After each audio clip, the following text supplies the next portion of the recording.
तीन महामंत्र। ओम त्वमेव साक्षात् श्री महालक्ष्मी महासरस्वती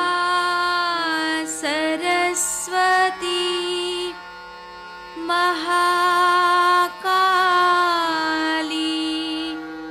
त्रिगुणात्मिका कुंडलिनी साक्षात् श्री आदिशक्ति माताजी श्री निर्मला देव्यै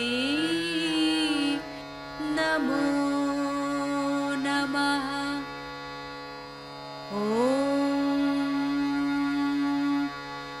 त्वमेव साक्षात्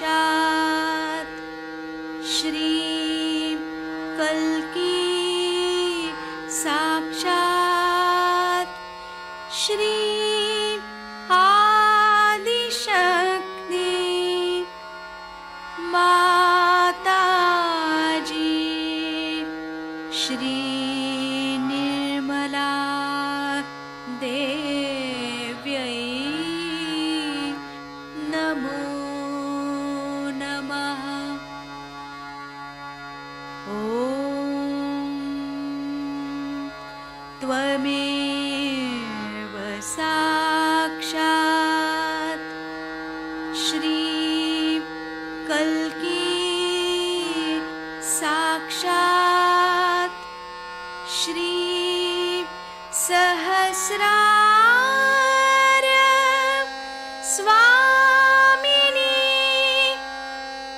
मोक्षप्रदायिनी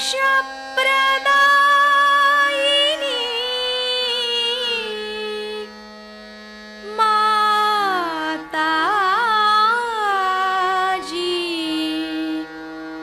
श्री निर्मला देव्यै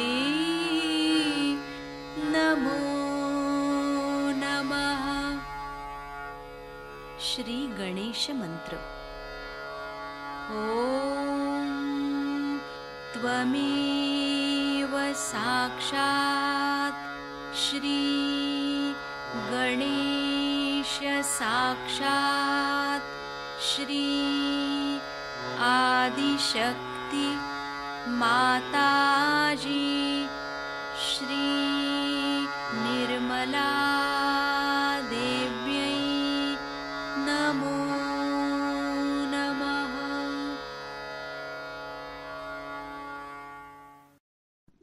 जय माता जी। दोनों हाथ माँ के सामने हृदय में माता जी की छवि को स्थिर करेंगे। परम पूजनीय श्री माता जी, मैं आपसे बहुत प्रेम करती हूँ, कृपा करके हमारे हृदय में आइए। बीचों बीच हृदय में माँ की छवि को देखते रहेंगे। श्री माता जी, हम सबको क्षमा कर दीजिए, हम सभी अज्ञानी हैं। श्री माता जी, कृपा करके हमारे इस हृदय को और स्वच्छ कीजिए ताकि आप यहाँ आ सकें।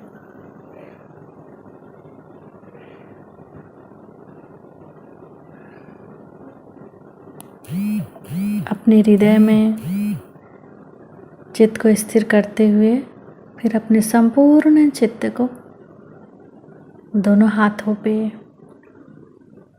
हाथों की एक एक अंगुलियों पे अपने हाथों के वाइब्रेशंस को देखेंगे।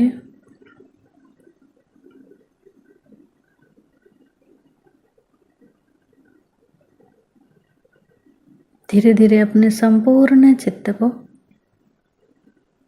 राइट स्वादिष्ठान पे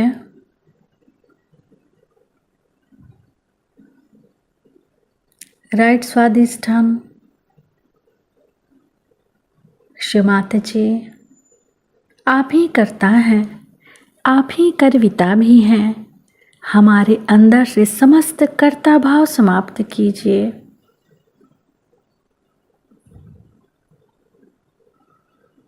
संपूर्ण चित्त को राइट स्वादिष्ठान पे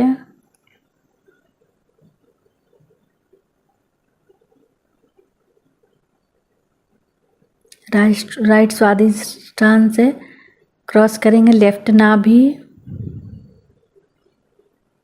बाएं नाभि पे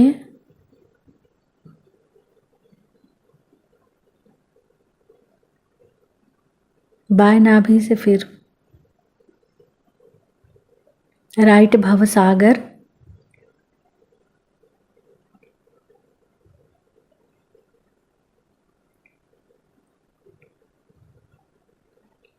राइट भवसागर से फिर लेफ्ट हृदय, बाएं हृदय पे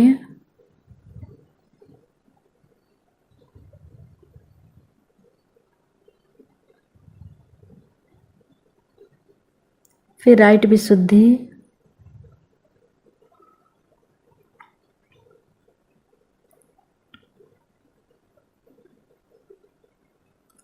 राइट विशुद्धि से राइट आज्ञा, सहस्त्रार, सहस्त्रार से सेंटर मूलाधार को देखेंगे। सेंटर मूलाधार और सहस्त्रार सिर के तालु भाग को जोड़ेंगे। शिव माता जी हमें श्री गणेश जी के जैसा ही निर्भय बनाइए।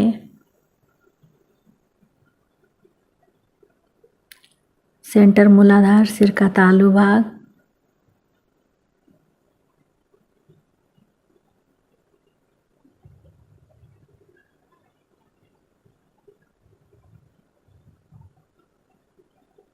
सेंटर मूलाधार से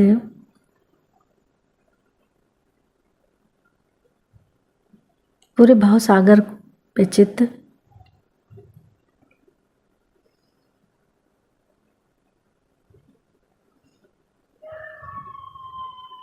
पूरे भाव सागर पे अपने संपूर्ण चित्त को क्लॉकवाइज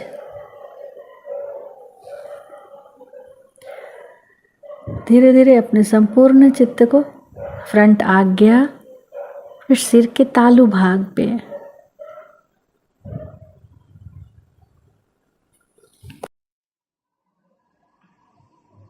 आज मैं आपसे ये बताने वाली हूँ कि कुंडलिनी क्या चीज है और उसका जागरण कैसे होता है। कल मैंने आपसे बताया था कि जो मानव देह हम आज देख रहे हैं, इस मानव देह को चलाने वाली शक्तियां हमारे अंदर प्रवाहित हैं। उन गुप्त प्रवाहों को हम नहीं जानते हैं, जिनके कारण आज हमारी सारी शक्तियां हैं, इस शरीर, मन, बुद्धि, अहंकार आदि सभी चीजों का व्यापार करती हैं।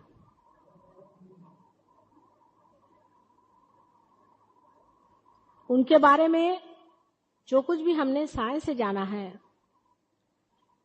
वो इतना ही जाना है कि ऐसी कोई स्वयं चालित शक्तियां हैं, जिसको वो ऑटोनॉमस नर्वस सिस्टम कहते हैं, जो इस कार्य को करती हैं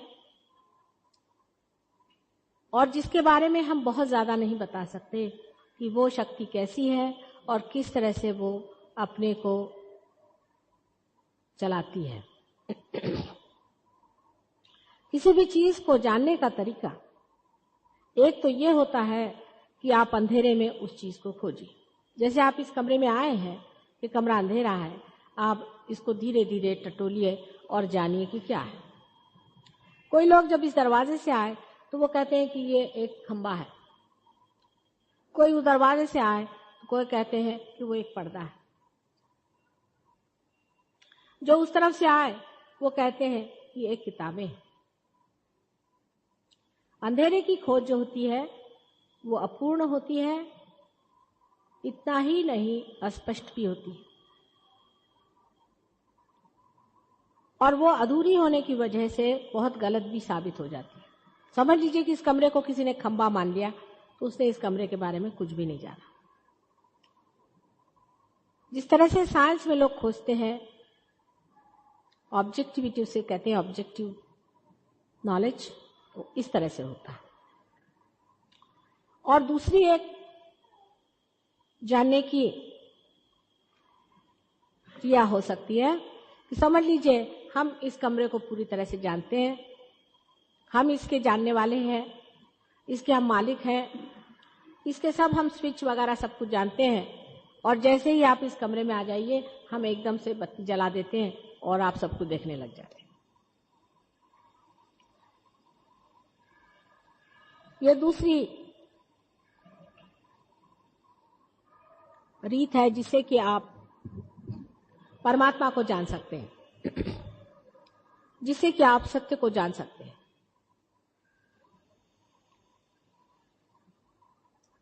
लेकिन इस तरह से प्रकाश करने वाली शक्तियां बहुत कम हुई हैं। इसके कारण जो भी कुछ आपका ज्ञान है वो अधूरा है। लेकिन मनुष्य को यह सोचना चाहिए, और सब साइंटिस्ट को भी यह सोचना चाहिए कि आज हम एक छोटे से अमीबा से जो इंसान बने हैं वो किस लिए, क्यों, क्या वजह है। समझ लीजिए कि हम एक इस तरह का खंबा बनाते हैं, उसके लिए फिर दूसरा एक खंबा बनाते हैं, फिर एक इस तरह की चीज लगाते हैं, उसमें इस तरह से जोड़ देते हैं, तो दूसरा आदमी पूछता है कि ये किस लिए, इसकी वजह क्या है, क्यों आप ऐसा बना रहे हैं। जब हम ये प्रश्न अपने से पूछते हैं कि हम क्यों मनुष्य बनाए गए, तो इसका कोई उत्तर हमें नहीं मिलता है, साइंस में मिल भी नहीं सकता।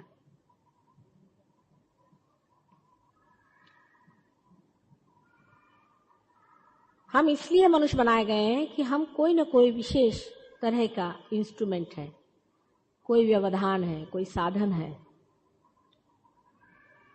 हम किस चीज के साधन है ये हम नहीं जानते। इतनी सुंदर आकृति मनुष्य की बनाई गई है, उसके अंदर की रचनाएं इतनी सुंदर है। अगर एक मनुष्य की एक आंख ही को देखा जाए तो इतनी सूक्ष्म से सूक्ष्मतर उसमें चीजें बनाई हुई हैं।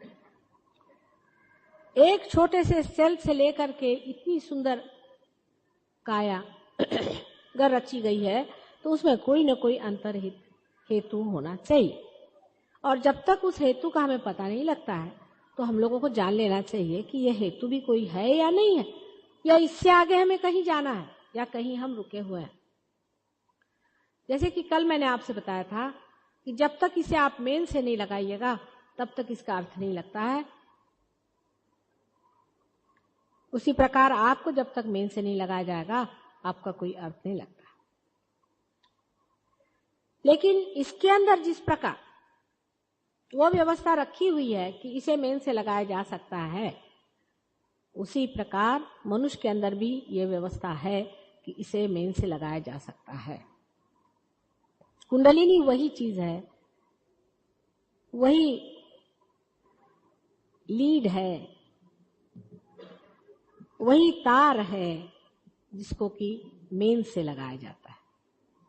ये तो सर्वसाधारण एक जड़ बात मैंने कह दी, ग्रोस बात है, लेकिन सूक्ष्म में हम ये कह सकते हैं कि एक वह शक्ति है जो कि हमारे अंदर सुप्त रहती है, और जब हमारी वो स्थिति आ जाती है कि हम उस परमात्मा की सर्वव्यापी शक्ति से एकाकार हो जाएं, उस वक्त ये शक्ति स्वयं ही उठ करके और हमें उसे एकाकार कर देती है। क्योंकि ये मृत चीज है, ये मरी हुई चीज है, इसलिए हमें इसे जोड़ना पड़ता है। और क्योंकि हम जीवंत हैं, इसलिए ये जीवंत प्रक्रिया हमारे अंदर स्वयं ही घटित हो जाती है। सहज का मतलब है, सह माने आपके साथ और ज माने पैदा हुआ।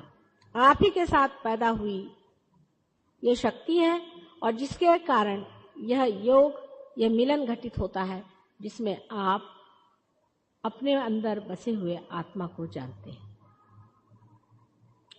यह प्रक्रिया सहज योग की है। यह शक्ति हमारे अंदर त्रिकोणाकार अस्थि में स्थित है। इस पर भी अनेक वाद विवाद, वितर्क, तर्क होते रहते हैं।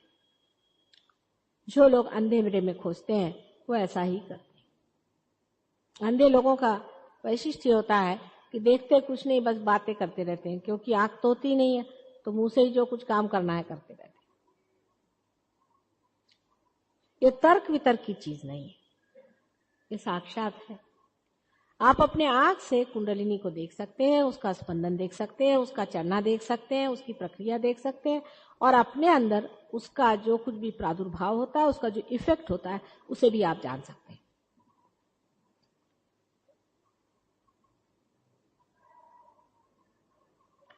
जब ये घटित होता है तभी आप जान भी सकते हैं कि संसार में सर्वव्यापी शक्ति है या नहीं है। ये जो भी बातें परमात्मा के बारे में कही गई हैं वो सच है या नहीं। उससे पहले आप अधूरे हैं, आप पूरे नहीं हैं। आप उससे पहले जान ही नहीं सकते। इसलिए आत्मा को जाने बगैर कोई भी अगर इंसान कहे कि मैं धर्म के रास्ते पे चल रहा हूं, तो वो गलत है, क्योंकि वो जानता ही नहीं है कि धर्म का रास्ता क्या है। ज्यादा से ज्यादा जो बड़े ऊंचे लोग हो गए हैं वो बता गए हैं कि हाँ भाई, सच बोलो, अच्छे से रहो, और इससे आपका धर्म स्थापित हो सकता है। किंतु उस रास्ते पर आप चल नहीं सकते, उस पर प्रगति नहीं हो सकते, आप धर्मातीत नहीं हो सकते। उसके लिए ये घटना घटित होना जरूरी है। और इसीलिए जो लोग परमात्मा को जाने बगैर परमात्मा की बात करते हैं या आत्मा से संबंधित हुए बगैर परमात्मा की बात करते हैं, वे उसी तरह के हैं जो कि मेरा कनेक्शन अगर आपसे नहीं हो और मैं इस पे बोल रही हूं, आप उसको सुन ही नहीं रहे, मैं पता नहीं क्या बात कर रही हूं। आप चाहे परमात्मा के नाम पे किसी भूति का वर्ण कर रहे हो या परमात्मा के नाम पर आप कोई गलत ही चीज को पकड़े हुए हैं, इसको आप देख नहीं सकते, क्योंकि आप अंधे हैं। परमात्मा को जानने के लिए आपकी आत्मा की आंखें खुलनी चाहिए। आप आत्मा से ही परमात्मा को जान सकते हैं, और कोई इसका तरीका है ही नहीं।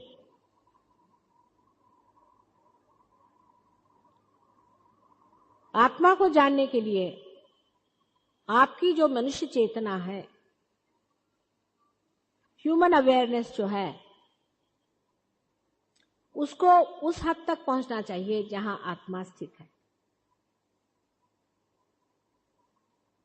अब आपकी ह्यूमन अवेयरनेस कहां तक है? जानवरों से आपकी अवेयरनेस ऊंची है, ऐसा लोग कहते हैं। लेकिन इससे ऊंची अवेयरनेस आपको प्राप्त होनी चाहिए। अब लोग कहते हैं कि मनुष्य जो है यही आखिरी अवेयरनेस है, इसके बाद कोई अवेयरनेस है। अगर जानवर से ऊंची अवेयरनेस है तो हो सकता है कि इससे भी कोई चेतना ऊंची हो सकती है। इससे जो ऊंची चेतना है उसमें क्या घटित होना चाहिए, इसके बारे में साइकोलॉजी में भी बहुत कुछ कहा गया है। साइंस से इतने जरूर फायदे हैं कि सहयोग का स्टेज बन गया है। जहां जाकर साइंस रुक जाता है वहीं सहयोग काम आता है। साइकोलॉजी में लोगों का ये कहना है, जैसे यूंग जैसे बहुत बड़े एक साइकोलॉजिस्ट हो गए हैं जो फ्रॉइड के शिष्य थे, उन्होंने अनेक लोगों के स्वप्न आदि अनुभवों से ये निदान लगाया कि हमारे अंदर ऐसी कोई न कोई शक्ति है, या तो बाह्य में कोई ऐसी शक्ति है जो सर्वव्यापी है उसे ये यूनिवर्सल अनकॉन्शियस कहते हैं, जो स्वप्न में हमारा मार्गदर्शन करते हैं। स्वप्न में समझ लीजिए एक आदमी है, वो देखता है कि मैं रात दिन अपने लड़के के सामने झुकता हूं, उसको नमस्कार करता हूं। इसका अर्थ ये होता है कि वो आदमी, उस बच्चे के बारे में सतर्क किया जाता है कि ये बच्चा आदरणीय है, उसका आदर करो। अगर कोई लड़की है और उसे ऐसा स्वप्न आता है कि उसकी माँ राक्षसीन है, तो उस लड़की को ये चेतना मिलती है कि तुम्हारी माँ तुम्हें खराब कर रही है, तुम्हारा लाड़ कर रही है, दुलार कर रही है, उससे तुम चेतित हो जाओ। ऐसे अनेक एक्सपेरिमेंट्स यूं ने किए हुए हैं और उनकी बहुत बड़ी सोसाइटीज भी हैं। लंदन में उसका बहुत बड़ा संगठन है और उनको लोग बहुत ऊंचे किस्म के साइकोलॉजिस्ट समझते हैं। ऐसे अनेक और भी हैं जिन्होंने इस चीज को माना है कि एक ऐसी कोई शक्ति है जो यूनिवर्सल अनकॉन्शियस नाम से जाननी चाहिए। अनकॉन्शियस इसलिए क्योंकि वो हमारे चेतन मन में नहीं है। जब वो हमारे चेतन मन में आ जाएगी तो वो कॉन्शियस हो जाएगी।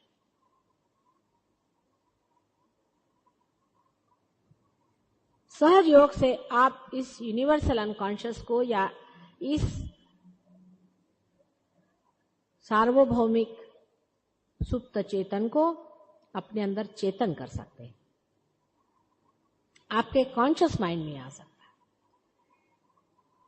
जिसको कि आप स्वयं चालित शक्ति कहते हैं। उसकी चालना आप कर सकते हैं।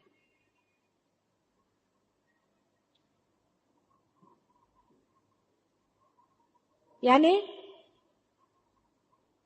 हमारे अंदर की जो ये सुप्त शक्ति है, जिसे कुंडलिनी कहते हैं, जो कि 3.5 कुंडलों में हमारे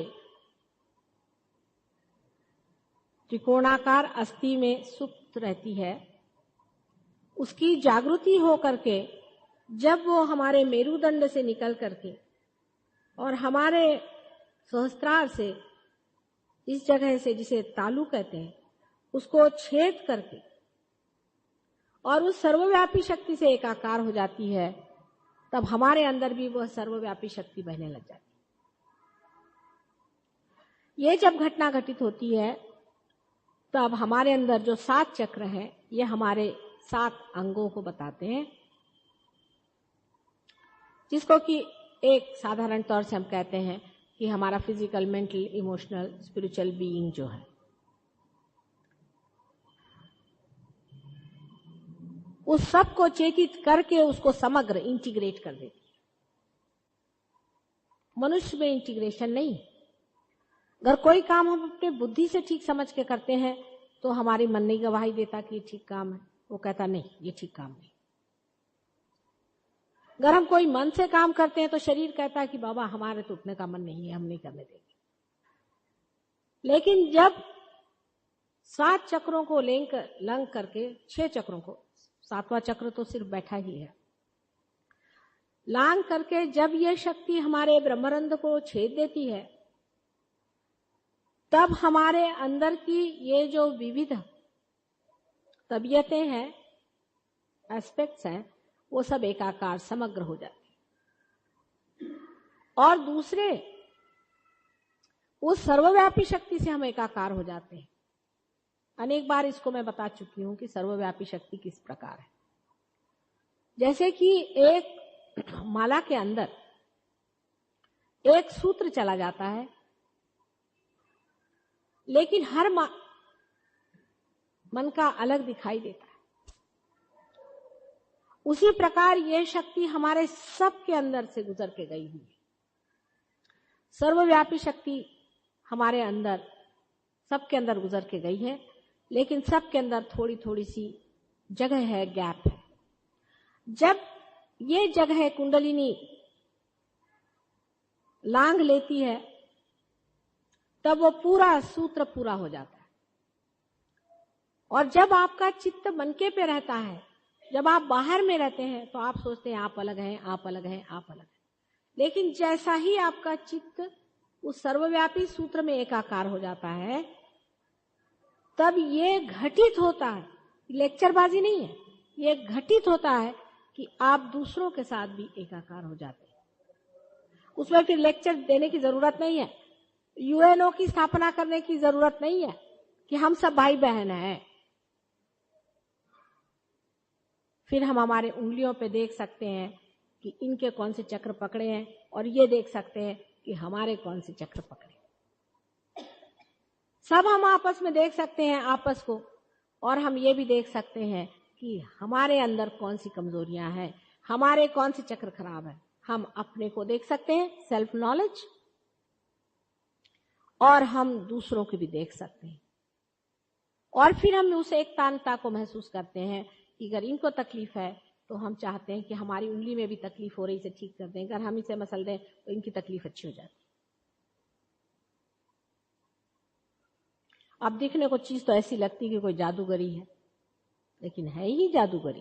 पहले ही मैंने आपसे कि मैं जो आपसे बात कह रही हूं वो जादूगरी की चीज है, आउट ऑफ द ब्लू है। आजकल की दुनिया को देखते हुए कोई समझ नहीं सकता है कि कितनी कमाल की चीज है और कितनी ऊंची चीज है, और अभी तक हम पूरे तरह से अज्ञान में बैठे। जब आप इस चीज को पा लेते हैं तभी असली ज्ञान आपको आ जाता है, और आपको बड़ा आश्चर्य होता है जब आप पे सत्य प्रकट होता है।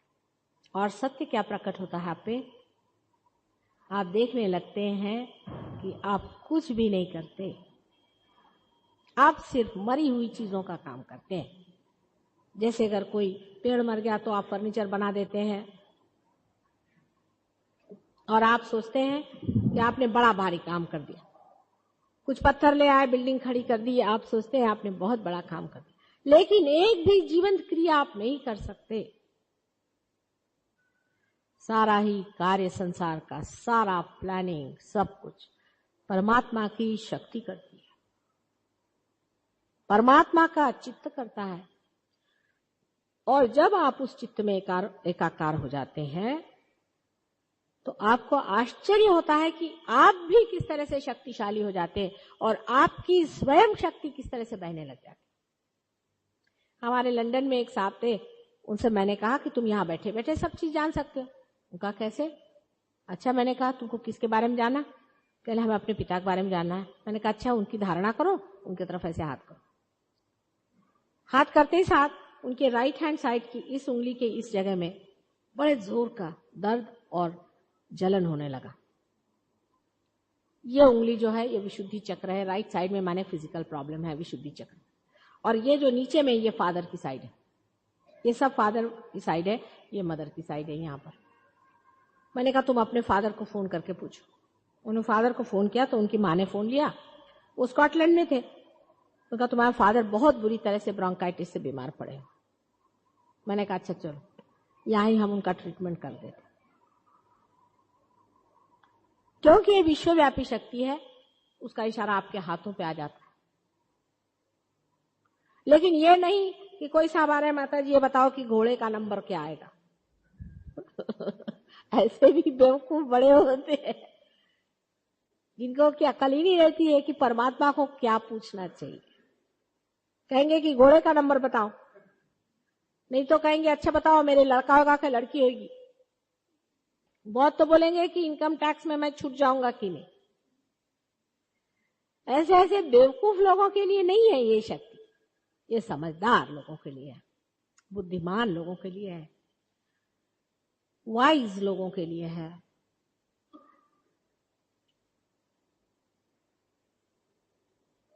ऐसे वैसे हीरा कबाड़ा थे कामनो है, ऐसे ऐसे बेवकूफों के लिए ये चीज नहीं है। जो ऐसे बेवकूफ लोग होते हैं उनसे तो हम भागते हैं 500 मील की स्पीड से, लेकिन अगर कोई वाइज आदमी हो तो उसके लिए रात दिन मेहनत करते हैं।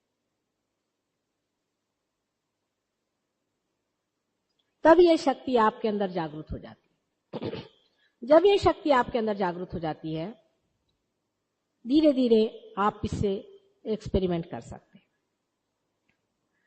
अब आपको समझ लीजिए आप पैदाइशी ही पार है, आप इस शक्ति से प्लावित हैं और आप पैदा आए, लेकिन तो भी आप नहीं जानते कि कौन सी उंगली में अगर चमक आए तो क्या मतलब होता है। बहुत से लोग कहते हैं बाबा मैं तो कहीं नहीं जाती, मेरे हाथ में पता नहीं क्यों जलन सी आने लग जाती।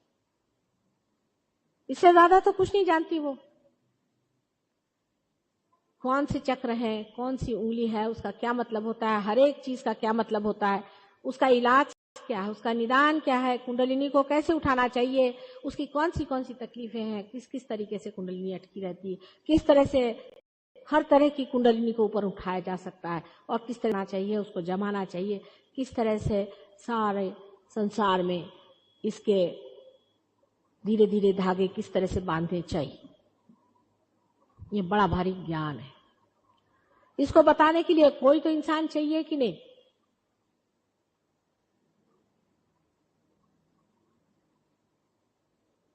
इसीलिए इसको बताने ही के लिए हम इस संसार में आए, क्योंकि हम जानते हैं सब। आप जब हमसे आगे मिलेगा तो आप समझिएगा कि हम बहुत कुछ जानते हैं। किताब हम नहीं लिखते, लेकिन जानते बहुत है, और ये भी जानते हैं कि आप लोग भी इसको जान सकते हैं। और हर एक चीज को आपको बताने वाले हैं। गुप्त से गुप्त चीज कोई होगी, सारी बातें आपको बताकर इसकी हम मास्टरी करा सकते। यहाँ है ऐसे बैठे हुए बड़े बड़े पहुंचे हुए लोग बैठे आपके बीच में, साधारण कपड़े पहनते हैं। वो कोई सींग लगा के नहीं घूमते हैं कि भगवे वस्त्र पहन करके साहब हम बड़े एक दंडे आए हुए हैं सन्यासी किधर से। जो असल होता है उसको क्या जरूरत है कि वो अपने इश्तहारात लगाते बैठे। सूरज होता है वो कोई इश्तहार लेके चलता है कि मैं सूरज हूं, मैं सूरज हूं। अरे वो सामने दिखाई दे रहा कि सूरज है। इसी प्रकार ये घटना अंदर की है, बाह्य की नहीं, बाहर की नहीं। हाँ, लेकिन बाहर ऐसे इंसान के मुख पर तेज आ जाता है, उसकी प्रकृति में शांति आ जाती है, उसके अंदर की जो कुछ आते हैं अपने आप छूट जाती हैं, प्रेममय हो जाता है, उसका स्वभाव चंचलता से हट जाता है, आराम से वो सोता है, परमात्मा के राज्य में आनंद में रहता है, कभी बोर नहीं होता, वो दूसरे को दुख नहीं देता है, सबको सुख देने में संलग्न होता है और आनंद विभोर रहता है। हर समय हमेशा वर्तमान प्रेजेंट में रहता है, किसी को परेशान नहीं करता है। उसकी जो भी इम्परफेक्शंस है उसको करेक्ट करते रहता है हर समय, जो भी उसकी कमियां हैं उनको ठीक करते रहता है। उसकी शारीरिक कमियां, उसकी मानसिक, बौद्धिक, सब वो ठीक कर सकता है, अपनी भी और दूसरे की भी। और परमात्मा का सच्चा अर्थ वो समझता है अपने अंदर, और उसके अंदर से इस परमात्मा की शक्ति की जो चालना होती है, जब बहने लग जाता है तो उसके हाथ से अनेक कार्य ऐसे हो जाते हैं कि जिसपे आश्चर्य होता है। जैसे कि एक उंगली न घुमा दी तब परमात्मा का चमत्कार देखने को मिलता है, जो असली चमत्कार है। इस तरह का नहीं कि अंगूठी उठा के आपको पकड़वा दे। ऐसे फालतू चमत्कार में जिसकी श्रद्धा हो उनका यहां कोई काम नहीं है। जो मनुष्य सच्चा होता है वो परम की बात करता है, ये पत्थरों की बात नहीं करता, सच्चाई की बात करता है। उसके अंदर फिर कोई टेम्पटेशन नहीं रह जाता, उसमें अंदर धर्म अपने आप जागृत हो जाता है, अपने धर्म में संतोष पाता है वो। उसके अंदर लक्ष्मी की भी कृपा होती है। लक्ष्मी की मैंने कहा, पैसे की नहीं। लक्ष्मी और पैसे में बड़ा ही अंतर होता है। अनेक उसके फायदे होते हैं, उसके बारे में अब कल से जो सेमिनार होगा उसमें मैं सारी डिटेल्स में बताऊं। लेकिन सबसे बड़ा फायदा होता है कि मनुष्य अपने बारे में ये जान जाता है कि उसका अर्थ क्या है, वो इस संसार में क्यों आया है।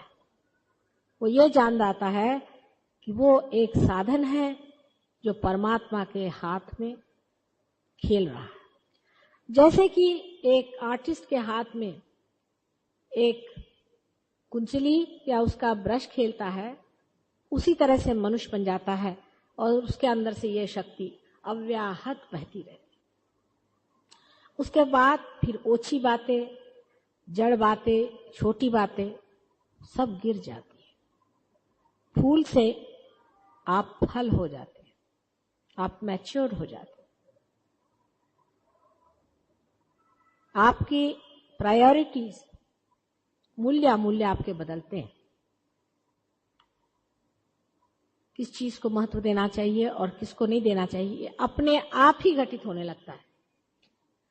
फिर लेक्चर देने की जरूरत नहीं है। आप कोई सा भी गलत काम करें, फौरन आपको पता हो जाएगा कि मैंने गलत काम किया था। आपको अच्छा नहीं लगेगा, हाथ में फौरन आपके उंगलियां आपकी काटने लग जाएंगे, आपको मजा नहीं आएगा, जिंदगी का मजा आने लग जाता है।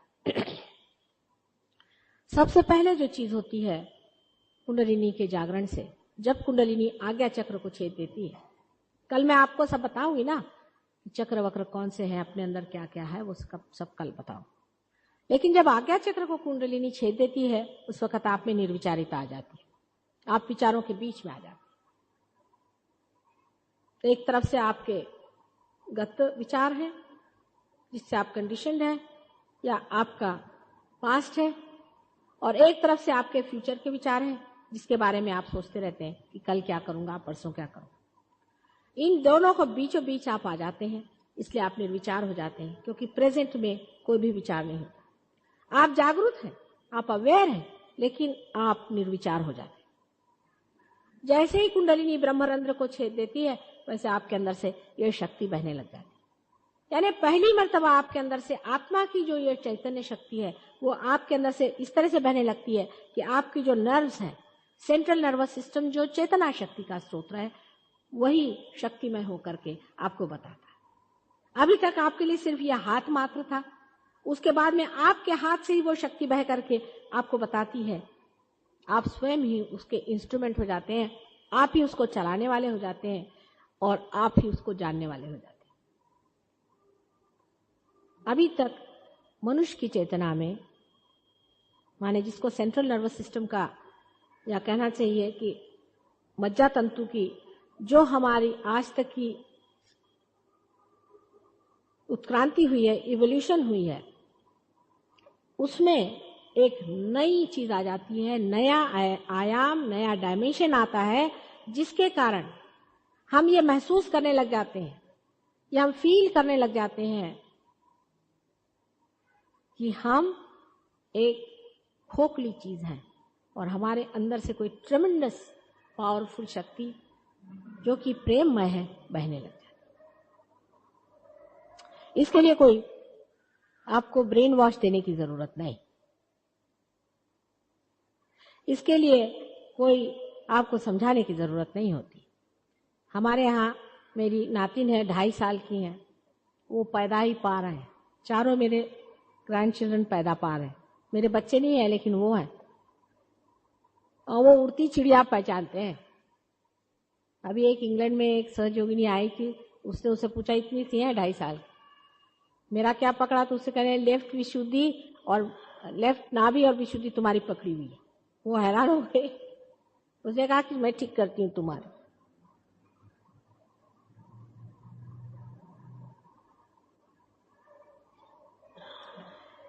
जो बच्चे आजकल बहुत से संसार में आ रहे हैं, जो कि कोई विशेष तरह के बच्चे दिखाई देते हैं, वो असल में पार बच्चे हैं। बहुत बड़े बड़े जीव संसार में आ जा रहे हैं, और उनको समझने के लिए जरूरी है कि आप भी पार हो जाइए, नहीं तो आपको समझ में नहीं आएंगे कि ये कहाँ की परकट उड़ा रहे हैं, क्या कह रहे हैं। आप कहेंगे पता नहीं क्या बोलते रहते हैं, कुछ समझ में नहीं आता है बच्चे। और वो जो भी करते हैं वो सहयोग करते हैं, आपके पीठ पे चढ़ जाएंगे, आपकी विशुद्धि को मारेंगे, हमेशा बंदूक लेकर ठा ठा ठा ठा आपकी वीकनेसेस मारते रहेंगे। हम समझ नहीं पाते इस चीज को, क्योंकि हमारा ज्ञान तभी पूरा होता है जब हमारी अंदर की आंखें खुल जाती है। सो ये कुंडलिनी जब उठती है तब सबको प्रकाशित करती हुई, सारे चक्रों को प्रकाशित करती हुई, हमारी चेतना को भी प्रकाशित करती हुई ब्रह्मरंध्र को छेद देती। आत्मा का स्थान हृदय में है, लेकिन उसकी सीट हृदय में होते हुए भी उसका स्थान सदाशिव का यहाँ पर है। जिस वक्त में वो जागृत हो जाता है तो जो चीज यहाँ हृदय में एक क्षेत्रज्ञ के नाम से है वो वहां जागृत हो जाती है हमारे ब्रेन के अंदर, और जो चीज हमारे ब्रेन के अंदर है वही हमारे चेतना के अंदर में, इसलिए वो हमारे चेतना में आ जाती है। इसीलिए जो यूनिवर्सल अनकॉन्शियस है, जो सुप्त चेतन है, वो चेतन हो जाता है।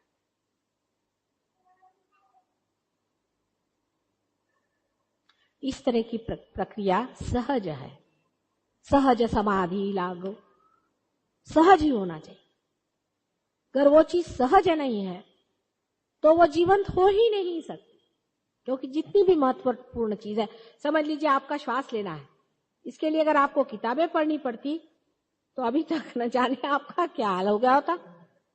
जो भी महत्वपूर्ण संसार की जितनी भी चीजें हैं वो सहज ही है, और इसीलिए आपके अंदर की ये जो प्रक्रिया है, जो इवोल्यूशन की आखिरी चीज है, वो भी सहज है और आप ही के साथ पैदा हुई है, आप ही के अंदर बनी हुई है, और ये परमात्मा के ही हाथों से होने वाली है। आपके करने से कुछ नहीं होता।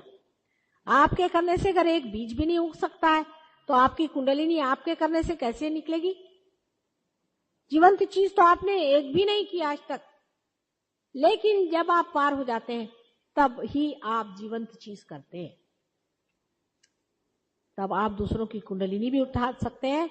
इतना ही नहीं, पर आप जिस जगह हाथ रख दें, ऐसे ऐसे चमत्कार हैं इसके। एक दो मैं आपको बताऊंगी, उसके बाद हम लोग ध्यान करेंगे।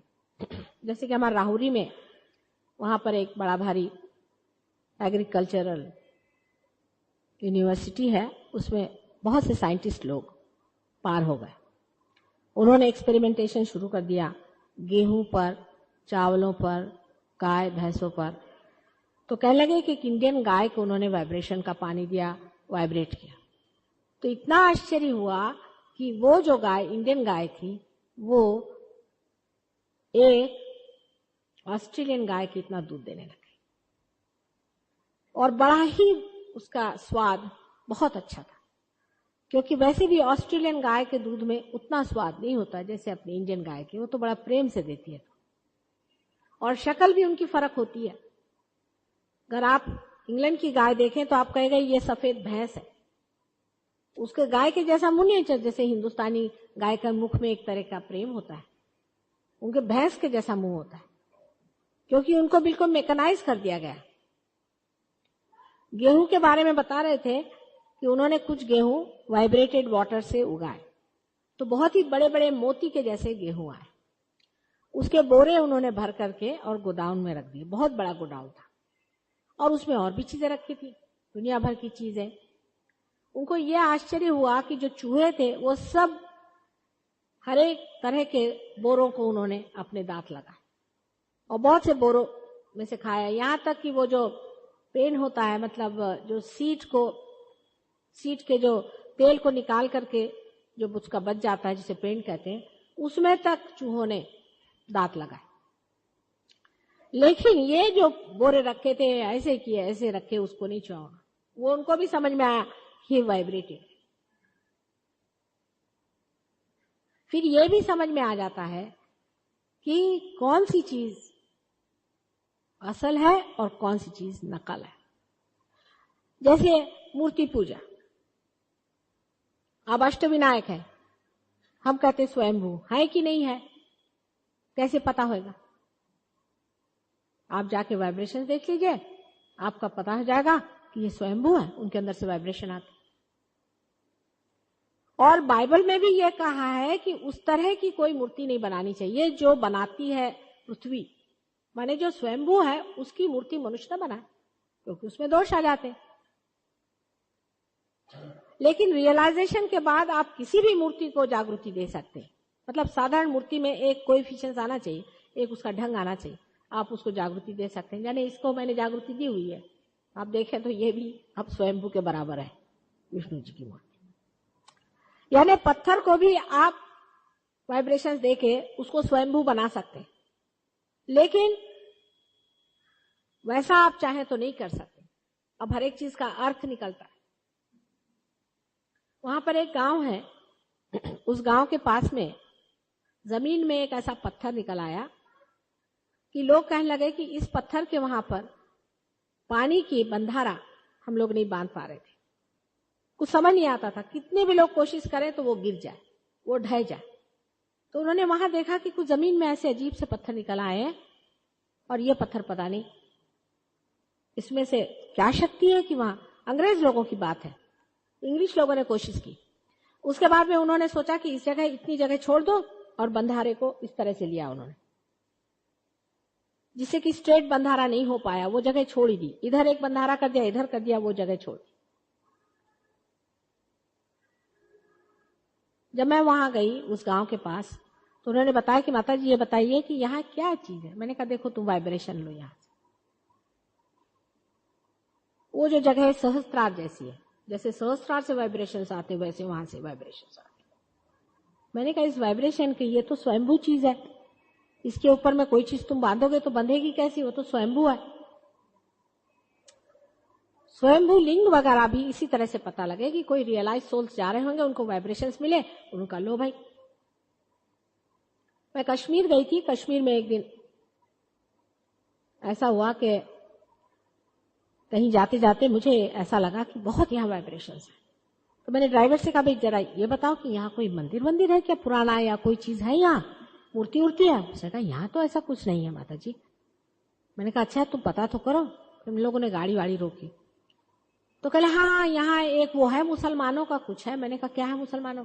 मैंने कहा चलो तो सही देखे तो क्या चीज है। हम वहां पहुंचे तो हमने पूछा भाई ये क्या बना है यहाँ पर, इतनी बड़ी मस्जिद बना के रखी है क्या? ये कह ले हजरत इकबाल है यहाँ पर, मोहम्मद साहब के सर का एक बाल वहां रखा हुआ।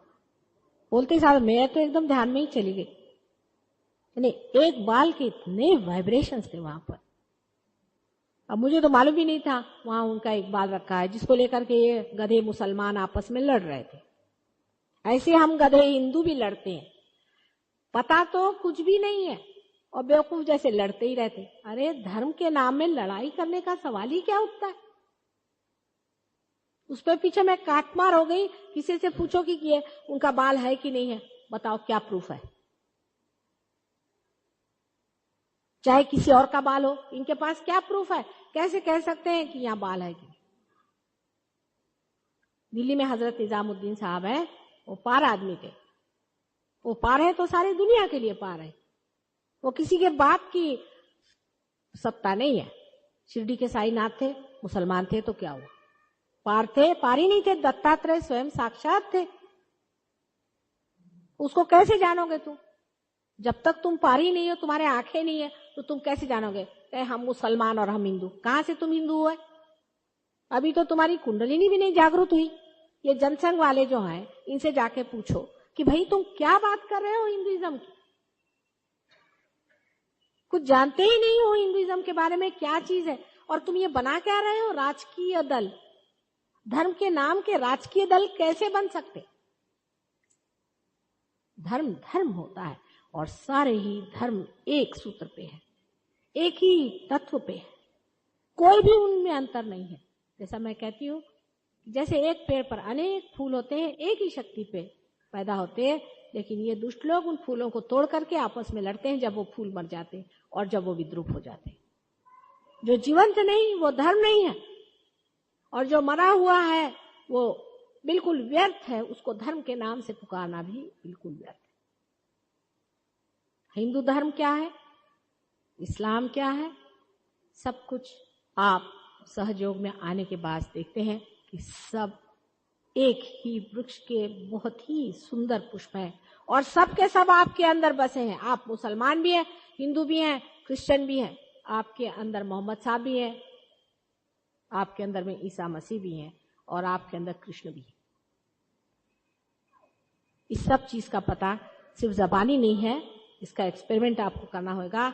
आपको मैं बता सकूंगी कि कृष्ण कौन थे, उनका क्या रिश्ता था क्राइस्ट के साथ।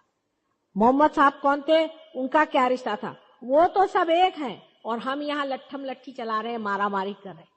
मेरे जैसे आदमी के लिए तो समझ में नहीं आता है कि इन पागलों को मैं क्या कहूं। ईसा मसीह ने कहा है, those who are not against me are with me. अब इन पोप साहब से जाके पूछो कि ये कौन है।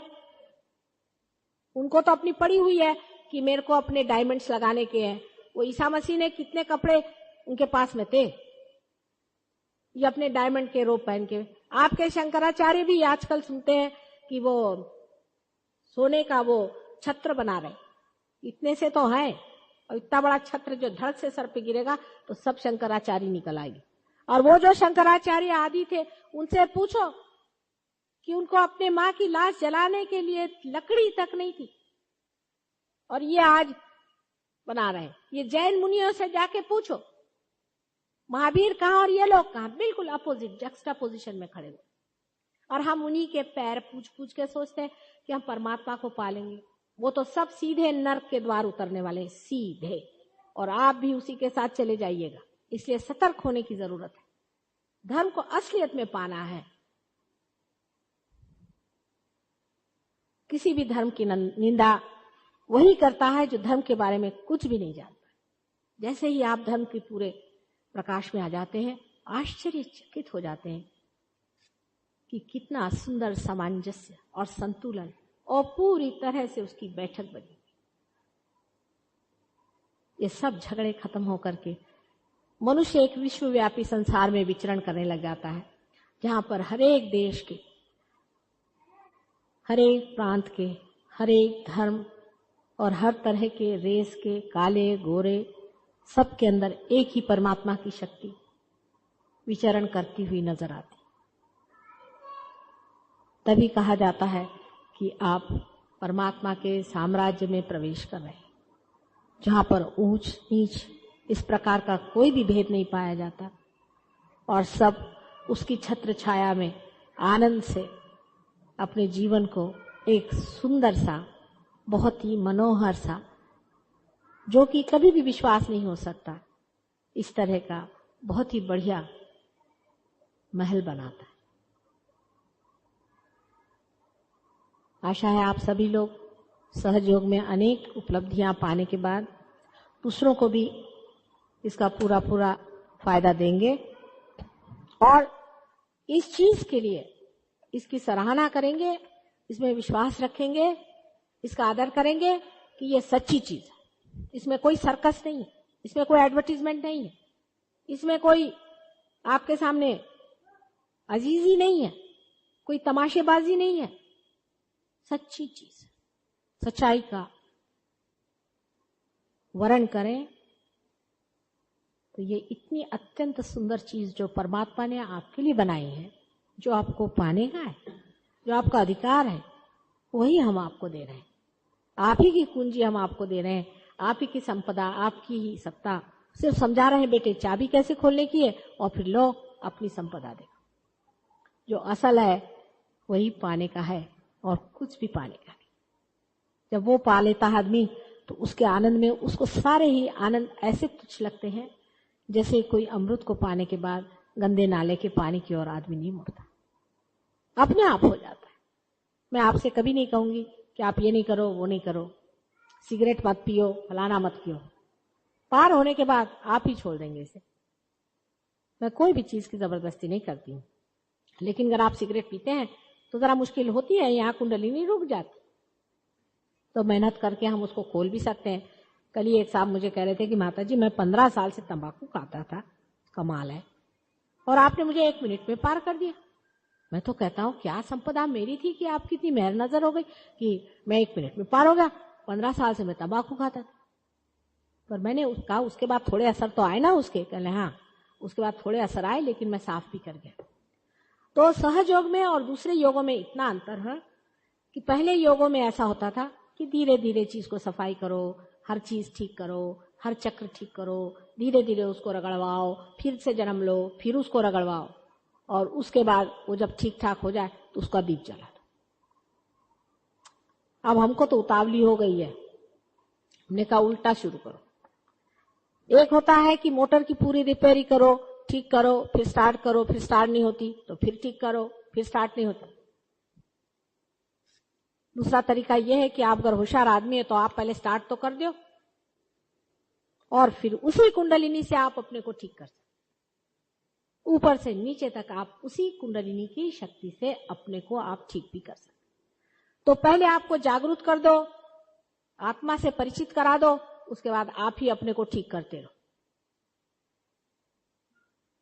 ये दूसरा तरीका है जिसे सहज योग का तरीका कहते हैं, क्योंकि आजकल जेट योग है आजकल, इसलिए कुंडलिनी भी उसी तरह से होनी चाहिए। लेकिन बार बार मैंने जैसे पहले भी कहा था, बार बार यही कहूं, हालांकि बहुत ही जल्दी घटना होती है और कुंडलिनी बहुत जल्दी ब्रह्मरंध्र को छेद देती, लेकिन आप पे अंदर बहुत से कॉम्प्लिकेशंस है। आप शहर में रहने वाले लोग हैं, आपसे ग्रामीण लोग ज्यादा सुलझे हुए लोग हैं, आप लोग जरा से उलझेटेड लोग हैं, आपको थोड़ा टाइम लगता है। इसलिए कुंडलिनी फिर जाती है, उसको रिपेयर करती है, ठीक करती है, फिर से जाकर के ऊपर नीचे उतरती है, इसलिए थोड़ा उसको टाइम देना पड़ता है। और अगर आपने उसको टाइम दिया, उसको ठीक से समझ लिया और पूरे तरीके से कर लिया तो स्थिरता आ जाती, क्योंकि ये बहुत सूक्ष्म चीज है और इसको सूक्ष्मता से ही ग्रहण करना पड़ता है। आज किसी को प्रश्न हो तो आप पूछें, उसके बाद हम लोग ध्यान करेंगे। पूछिए, थोड़ा से प्रश्न पूछने जाए। हाँ, क्या आप तो तब से कुबल रहे हैं, क्या हो गया? आप तो पार हो गए ना, कल पार हुए थे कि नहीं? फिर क्या? हाँ, काय आहे का प्रश्न विष्ण? काल झाले ना पार तुम्ही? नाही झाले? व्हाला, काल नाही झाले तर काय झालं, त्याच्यात काय? आमच्याकडे असेही आहेत काही काही, नाही हो, परत येतात मग होतात, काय हरकत नाही. काय कोणतं चक्र सांगितलं तुम्हाला? कुठलंच नाही, सगळं ठीक आहे म्हणतात. काय तुमचा धंदा काय आहे? शिक्षक आहात का? म्हणूनच शिक्षण, कसलं शिक्षण घेताय? कॉलेजचं? कोणता विषय आहे? सायन्स. मग सांगितलं ना सायन्सची दुर्गती. सायन्सवर फार विश्वास आहे का? थोडा कमी करा म्हणजे जमेल. हा, आता सगळे सायंटिस्ट जे आहेत, लंडनला मोठे मोठे सायंटिस्ट आता येतात तिकडे सहजयोगासाठी.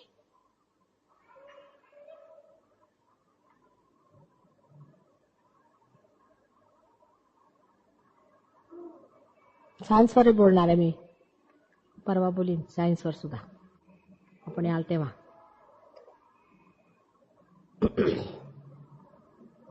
कोणता विषय सायन्समध्ये? हा, फिजिक्स आणि केमिस्ट्री. आणखीन काय प्रश्न असले तर विचारा. त्यांची फिजिक्स केमिस्ट्री जरा नीट करते. हा, अशा ठेवा. हा,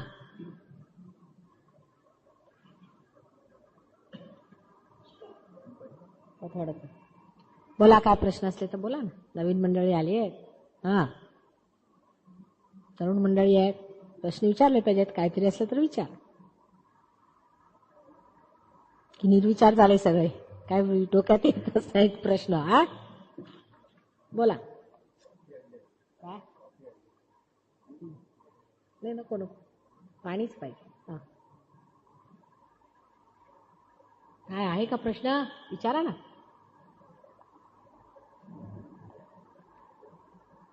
कोई प्रश्न हो तो बोलिए.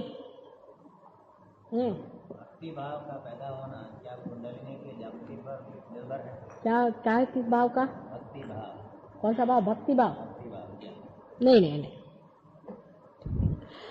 देखिए, हमारे अंदर भक्ति भाव इसलिए आता है कि हम भावना प्रधान है. हमारे अंदर भावना भी एक चीज है ना, जिसको इमोशंस कहते हैं, वो भी हम एक चीज है. ये हमारे लेफ्ट हैंड साइड की शक्ति है जो हमारे अंदर भावना देती है, जिसे हम ईड़ा नाड़ी कहते हैं, उससे ये शक्ति मिलती है. ये सबका संतुलन है, इमोशन का भी और राइट साइड की जो शक्ति है जिससे हम क्रिएटिव होते हैं उसका भी, और बीच की शक्ति जिससे कि हम इवॉल्व करते हैं उसका भी. तीनों चीजों का जब मिलाप होता है तभी सहजयोग घटित होता है. जो आदमी बहुत भक्ति भाव वाला है, समझ लीजिए, जैसे वो हरे रामा हरे कृष्णा वाले हैं, अब वो पागल जैसे वहाँ ऑक्सफोर्ड स्ट्रीट में खड़े होकर के धोती कभी पहनना तो आता नहीं, आधी धोती गिर रही है, आधी धोती है, मार पीट रहे ढोल भक्ति भाव में, वो तो कभी भी नहीं पार होने वाले।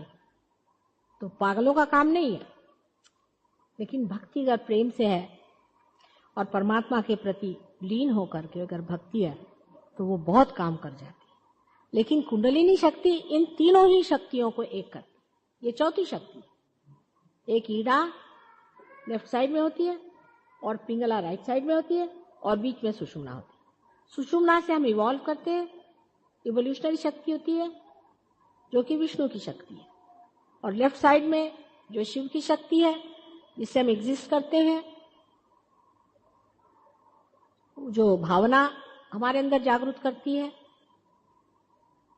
वो हमारे अंदर जो हमारा पास्ट है उसको स्थापित करती है। जो राइट साइड में शक्ति है वो ब्रह्म की शक्ति है जिससे हम क्रिएट करते हैं, सोचते हैं, ये शरीर की धारणा करते हैं, ब्रह्म तत्व से चलते हैं। ऐसी तीन शक्तियां मैं कल आपको सब बताऊंगी। लेकिन इन तीनों शक्तियों को जाकर के सहस्त्रार में एकाकार करने वाली जो शक्ति है वो ये कुंडलिनी शक्ति है। ये तीनों को एक साथ बांध देती है। महाकाली, महालक्ष्मी, महासरस्वती, तीनों जो शक्तियां हैं उसको एकाकार कर देती है वो कुंडलिनी शक्ति। जब ये तीनों शक्तियों को वो एकाकार कर देती है तब ब्रह्मरंध्र छिद जाता है। उसके बाद में आपको ये सिंथेसाइज करना चाहिए। ये समग्र शक्ति जो होती है यही वाइब्रेशंस की तरह से है। पहले एक शक्ति के 4 भाग हो जाते हैं, फिर वही एक हो जाते हैं।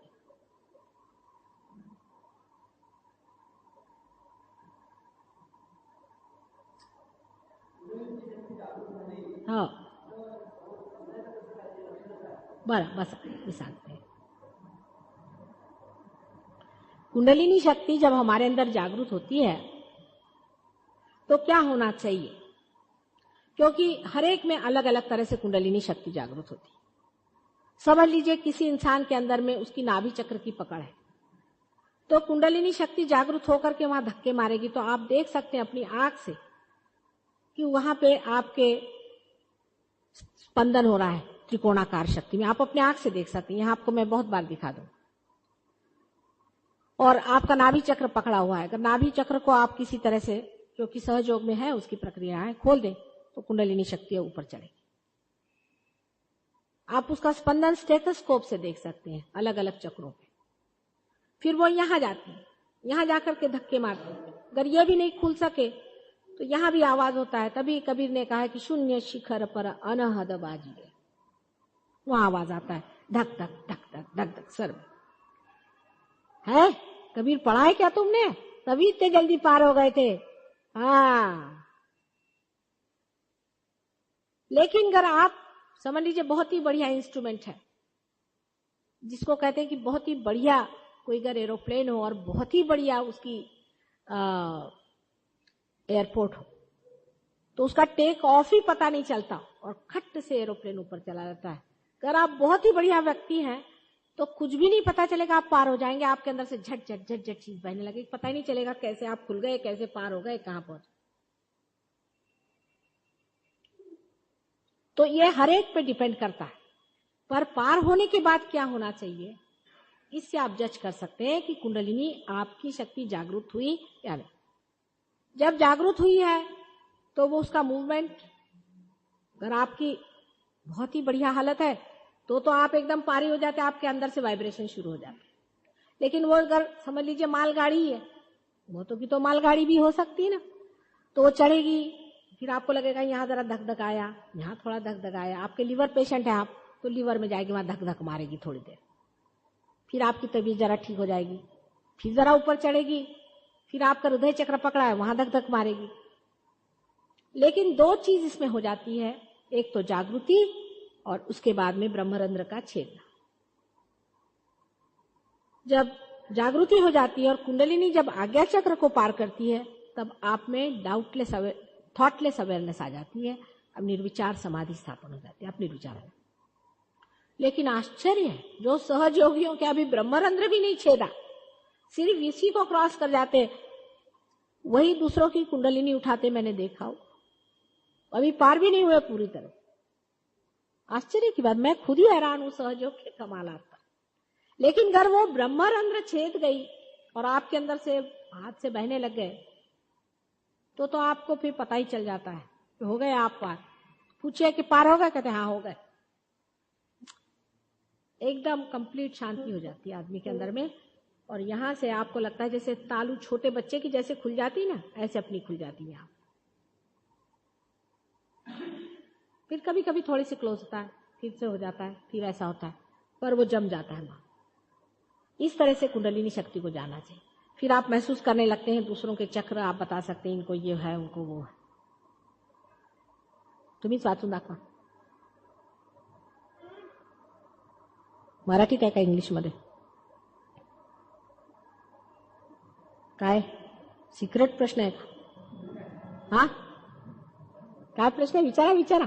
आमच्याकडे सिक्रेट बिग्रेट काय नाही, सगळं ओपन मामला. किसने पूछा?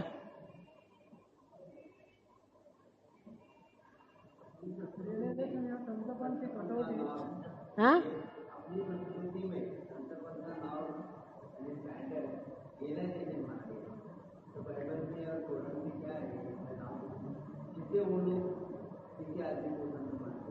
इकडे इकडे मला काय काय म्हटलं, जरा जोरात बोला हो.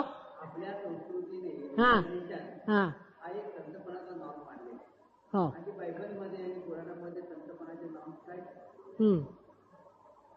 आता ते तुम्हाला माहितीच आहे सगळे संतपणाचे नॉर्म्स काय. पण मुख्य म्हणजे आमच्या संतपणा, आम्ही संत त्याला मानतो जो पार आहे. उठला सुटला जो आणि हातात वीणा घेतली टंग टंग करत फिरला तो काय आम्ही संत बिंत मानत नाही. सरळ गोष्ट आहे. लागले आपले भीक मागायला आम्ही संत म्हणे, ते काय आम्ही मानत नाही. परत संतपणाची जी लक्षणं सांगितलेली आहेत तो पण जरा शिष्टपणा आहे कुठे कुठे, म्हणजे कुठे कुठे ठीक आहे, म्हणजे तुकाराम बुवा करेक्ट 100 मार्क्स. पण बाकी पुष्कळ गडबड सुद्धा आहे. म्हणजे संतांनी सगळ्यांचे जोडे खाल्ले पाहिजेत, मुळेच खाणार नाही. या कलियुगात मारून तर बघा, संतांना कुणी 2 थोबाडा दिल्या तर 4 खाल्ल्या पाहिजेत, मुळेच खाणार नाही. झालं पुष्कळ शहाणपण. तेव्हा आमच्या जरा आयडियाज बदललेल्या आहेत आता संतांच्या बाबतीत. कळलं का? संतांचं लक्षण मुख्य हे की स्थिरावलेले उभे. बोला काय बोलायचं? जे आपल्या ठिकाणी स्ववर उभे झाले ते संत. त्यांना कुणी मारू शकत नाही, ते कुणाला मारणारही नाही. कुणावर ऍग्रेशनही करणार आहे आणि कुणाचं ऍग्रेशनही सहन करणार नाही. फार झालं ते. उठला सुटला त्याला चढवा, तसं आता चालायचं नाही. म्हणून थोडं बदललंय मी संतांचं लक्ष, बरं का? तेव्हा तेही लक्षात ठेवलं पाहिजे. थोडं बदलावं लागतं. फार सहन द्यायला आहे ना, आमच्याकडे असे पुष्कळ लोक आहेत